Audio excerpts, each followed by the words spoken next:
Darshan and ಗ್ಯಾಂಗ್ನಿಂದ Renukaswamy ಹತ್ಯೆ ಪ್ರಕರಣಕ್ಕೆ ಸಂಬಂಧಪಟ್ಟಂತೆ ಕೋರ್ಟ್ಗೆ ಈಗಾಗಲೇ ಚಾರ್ಜ್ ಶೀಟ್ ಸಲ್ಲಿಕೆ ಆಗಿದೆ. ಮುಂದೇನು ಹಾಗಾದ್ರೆ ಚಾರ್ಜ್ ಶೀಟ್ ಸಲ್ಲಿಕೆ ಆಯಿತು. ಪೊಲೀಸರು ತಮ್ಮ ಕೆಲಸವನ್ನ ಬಹಳ ಅಚ್ಚುಕಟ್ಟಾಗಿ ಮಾಡಿದ್ದಾರೆ.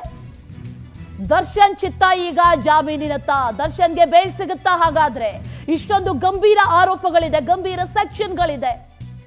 ಪತಿಗೆ ಜಾಮೀನು ಕೊಡಿಸಬೇಕು ಅಂತ ವಿಜಯಲಕ್ಷ್ಮಿ ಹರಸಾಹಸ ಮಾಡ್ತಾ ಇದ್ದಾರೆ. ದರ್ಶನ್ಗೆ ವಕೀಲ ಸಿ.ವಿ. ನಾಗೇಶ್ ಇದ್ದಾರೆ ಅನ್ನುವಂತಹ ಧೈರ್ಯ. ಅರೆಸ್ಟ್ ಆದಾಗಿನಿಂದ ಕಾನೂನು ತಜ್ಞರ ಜೊತೆಗೆ ನಿರಂತರವಾಗಿ ಚರ್ಚೆಯನ್ನ ಮಾಡ್ತಾ ಇದ್ದಾರೆ. ದರ್ಶನ್ ವಿರುದ್ಧದ ಆರೋಪ ಸ್ಟಡಿ ಮಾಡಿದ್ದಾರೆ ವಿಜಯಲಕ್ಷ್ಮಿ. ಈಗ ಚಾರ್ಜ್ ಶೀಟ್ ಸಿಕ್ಕಿದ್ದು ಸಿ.ವಿ. ನಾಗೇಶ್ ಮೂಲಕ, ಹಿರಿಯ ಕಾನೂನು ತಜ್ಞರ ಮೂಲಕ ಹೋರಾಟವನ್ನ ಮಾಡೋದಕ್ಕೂ ಕೂಡ ಮುಂದಾಗ್ತಾ ಇದ್ದಾರೆ. ಶೀಘ್ರದಲ್ಲೇ ನ್ಯಾಯಾಲಯಕ್ಕೆ ಅರ್ಜಿಯನ್ನ ಕೂಡ ವಕೀಲರು ಸಲ್ಲಿಕೆ ಮಾಡಲಿದ್ದಾರೆ ಅನ್ನುವಂಥ ಮಾಹಿತಿ ಲಭ್ಯ ಆಗ್ತಾ ಇದೆ. ಈಗಾಗಲೇ ಈ ಚಾರ್ಜ್ ಶೀಟ್ ಸಬ್ಮಿಟ್ ಆಗೋವರೆಗೂ ಕೂಡ ಕಾಯ್ತಾ ಇದ್ರು. ಸಬ್ಮಿಟ್ ಆಯ್ತು. ಈಗ ಬೇಲ್ಗಾಗಿ ಮೊರೆ ಹೋಗ್ತಾ ಇದ್ದಾರೆ. ಮರ್ಡರ್ ಕೇಸ್ನಲ್ಲಿ ನಟ ದರ್ಶನ್ಗೆ ಹಾಗಾದ್ರೆ ಜಾಮೀನು ಸಿಗುತ್ತಾ ಇಲ್ವಾ ಅನ್ನೋ ಪ್ರಶ್ನೆ.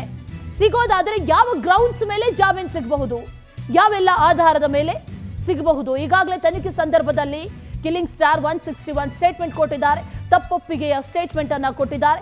ಅಲ್ಲದೆ ಸಂಪೂರ್ಣ ತನಿಖೆಗೆ ಸಹಕಾರವನ್ನ ಕೂಡ ನೀಡ್ತಾ ಇದ್ದಾರೆ. ಯಾವುದೇ ತನಿಖೆಗೆ ಅಡ್ಡಿಪಡಿಸ್ತಾ ಇಲ್ಲ, ಉತ್ತರವನ್ನ ಕೊಡದೆ ಸುಮ್ಮನೆ ಇಲ್ಲ. ಆರೋಗ್ಯದ ವಿಚಾರವಾಗಿ ಪದೇ ಪದೇ ನ್ಯಾಯಾಲಯಕ್ಕೆ ಮನವಿಯನ್ನ ಕೂಡ ಮಾಡಿಕೊಳ್ತಾ ಇದ್ದಾರೆ. ತಪ್ಪೊಪ್ಪಿಗೆ, ತನಿಖೆಗೆ ಸಹಕಾರ, ಆರೋಗ್ಯದ ಗ್ರೌಂಡ್ಸ್ ಮೇಲೆ ವಾದವನ್ನ ಮಾಡಬಹುದು. ವಕೀಲರು ಎಲ್ಲ ರೀತಿಯಲ್ಲೂ ಸಹಕರಿಸ್ತಾ ಇದ್ದಾರೆ. ಹೊರಗಡೆ ಬಂದ ನಂತರದಲ್ಲೂ ಕೂಡ ಏನಾದರೂ ತನಿಖೆ ಇದ್ದಂಥ ಸಂದರ್ಭದಲ್ಲಿ ವಿಚಾರಣೆಗೆ ಬರ್ತಾರೆ ಅನ್ನುವಂಥದ್ದನ್ನ ಹೇಳಿ ಬೇಲ್ ಪಡೆದುಕೊಳ್ಳೋದಕ್ಕೆ ಪ್ರಯತ್ನವನ್ನ ಮಾಡಬಹುದು.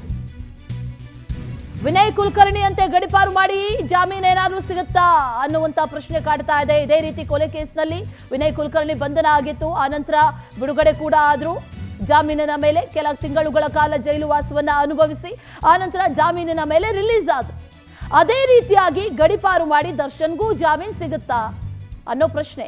ಬೆಂಗಳೂರಿನಿಂದ ಗಡಿಪಾರು ಮಾಡಿ ಷರತ್ತುಬದ್ಧ ಜಾಮೀನೇನಾದ್ರೂ ಸಿಗುತ್ತಾ? ಕೋರ್ಟ್ ಅನುಮತಿ ಇಲ್ಲದೆ ವಿನಯ್ ಕುಲಕರ್ಣಿ ಜಿಲ್ಲೆಗೆ ಎಂಟ್ರಿಯನ್ನ ಕೊಡುವಂತಿಲ್ಲ. ಎಲೆಕ್ಷನ್ಗೆ ನಿಂತಿದ್ರು ಕೂಡ ಗೆದ್ರು ಕೂಡ ಜಿಲ್ಲೆಯಲ್ಲಿ ಇಲ್ಲದೆ ಗೆದ್ದಿರುವಂತವರು. ಅದೇ ರೀತಿಯಾಗಿ ಗಡಿಪಾರು ಮಾಡಿ ದರ್ಶನ್ಗೂ ಕೂಡ ಜಾಮೀನು ಸಿಗುತ್ತಾ ಅನ್ನುವಂಥ ಪ್ರಶ್ನೆ ಈಗ ಕಾಡ್ತಾ ಇದೆ. ಮತ್ತಷ್ಟು ಡೀಟೇಲ್ಸ್ ಅನ್ನ ನೀಡ್ತಾರೆ ನಮ್ಮ ಪ್ರತಿನಿಧಿ ವೆಂಕಟೇಶ್. ನೇರ ಸಂಪರ್ಕದಲ್ಲಿ ಜಾಯಿನ್ ಆಗಿದ್ದಾರೆ. ವೆಂಕಟೇಶ್, ಗಮನಿಸ್ತಾ ಇದ್ದೀವಿ ಹಲವು ಗಂಭೀರ ಆರೋಪಗಳು, ಗಂಭೀರ ಸೆಕ್ಷನ್ಗಳು ಆಡ್ ಆಗಿದೆ. ಒಂದ್ ಕಡೆ ಇದಕ್ಕೆ ಗರಿಷ್ಠ ಅಂತಂದ್ರೂ ಜೀವಾವಧಿಯಿಂದ 2 ವರ್ಷದವರೆಗೂ ಶಿಕ್ಷೆ ಆಗತ್ತೆ ಒಂದು ಕಡೆ. ಆದ್ರೆ ಮತ್ತೊಂದು ಕಡೆಯಲ್ಲಿ ಜಾಮೀನು ಕೂಡ ಸಿಗುವಂತ ಸಾಧ್ಯತೆಗಳನ್ನ ಅಲ್ಲಗಳೆಯುವಂತಿಲ್ಲ. ಜಾಮೀನನ್ನ ಕೇಳೋದಾದ್ರೆ ಯಾವ ಗ್ರೌಂಡ್ಸ್ ಮೇಲೆ ಕೇಳಬಹುದು, ಜೊತೆಗೆ ವಾದವನ್ನ ಮಂಡಿಸೋದಕ್ಕೆ ಯಾವ ರೀತಿಯಲ್ಲಿ ಸಮರ್ಥವಾಗಿ ಸಿದ್ಧತೆಗಳನ್ನ ಮಾಡ್ಕೊಳ್ಳಲಾಗ್ತಾ ಇದೆ? ಡೀಟೇಲ್ಸ್ ಅನ್ನ ಕೊಡೋದಾದ್ರೆ ವೆಂಕಟೇಶ್.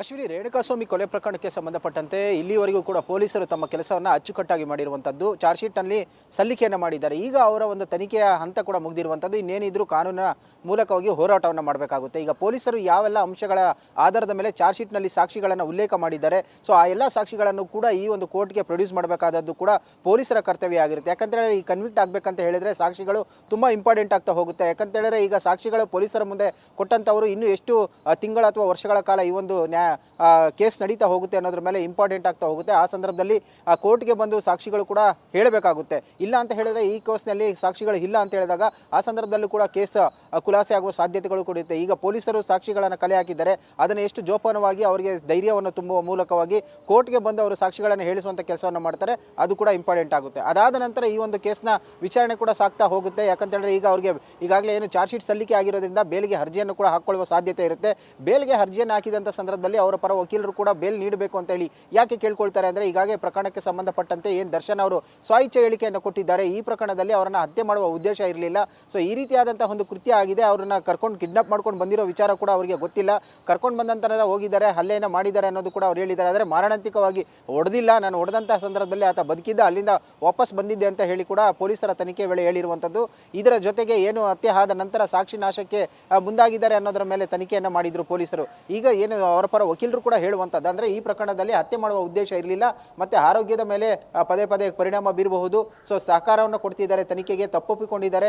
ಈ ಆಧಾರದ ಮೇಲೆ ಅವರಿಗೆ ಜಾಮೀನನ್ನು ಕೊಡಬೇಕು ಕೊಡಬೇಕಾಗುತ್ತೆ. ಮತ್ತೆ ಎಲ್ಲೂ ಕೂಡ ಹೊರಗಡೆ ಹೋಗಲ್ಲ, ಪೊಲೀಸರ ತನಿಖೆಗೂ ಸಹಕಾರವನ್ನು ಕೊಟ್ಟಿದ್ದಾರೆ, ಆ ಉದ್ದೇಶಕ್ಕಾಗಿ ಅವರಿಗೆ ಜಾಮೀನನ್ನು ನೀಡಬಹುದು ಅಂತ ಹೇಳಿ ಅವರ ಪರ ವಕೀಲರು ಕೂಡ ವಾದವನ್ನು ಮಾಡುವ ಸಾಧ್ಯತೆ ಇರುತ್ತೆ. ಸರ್ಕಾರದ ಪರ ವಕೀಲರು ಕೂಡ ಅಂತ ಹೇಳಿದ್ರೆ ಪ್ರಭಾವಿ ವ್ಯಕ್ತಿಯಾಗಿರೋದ್ರಿಂದಾಗಿ ಏನು ಕೊಲೆ ಮತ್ತು ಕೊಲೆಯ ನಂತರವೂ ಕೂಡ ಸಾಕಷ್ಟು ಜನರನ್ನ ಭೇಟಿ ಮಾಡಿದ್ರು, ಒತ್ತಡವನ್ನು ಹಾಕಿಸಿದ್ರು. ಮತ್ತೆ ವಿಲ್ಸನ್ ಗಾರ್ಡ್ ನಾಗನಂತಹ ಒಂದು ಸಹಚರರ ಜೊತೆ ಇದ್ದಂತಹ ವೇಳೆಯಲ್ಲಿ ಹೊರಗಡೆ ಇದ್ದಂತಹ ಸಾಕ್ಷಿಗಳ ಮೇಲೆ ಬೆದರಿಕೆ ಹಾಕಬಹುದು, ಆ ಹಿನ್ನೆಲೆಯಲ್ಲಿ ಅವರಿಗೆ ಜಾಮೀನನ್ನು ಕೊಡಬಾರದು ಅಂತ ಹೇಳಿ ಕೂಡ ವಾದ ಮಾಡುವ ಸಾಧ್ಯತೆಗಳಿರುತ್ತೆ.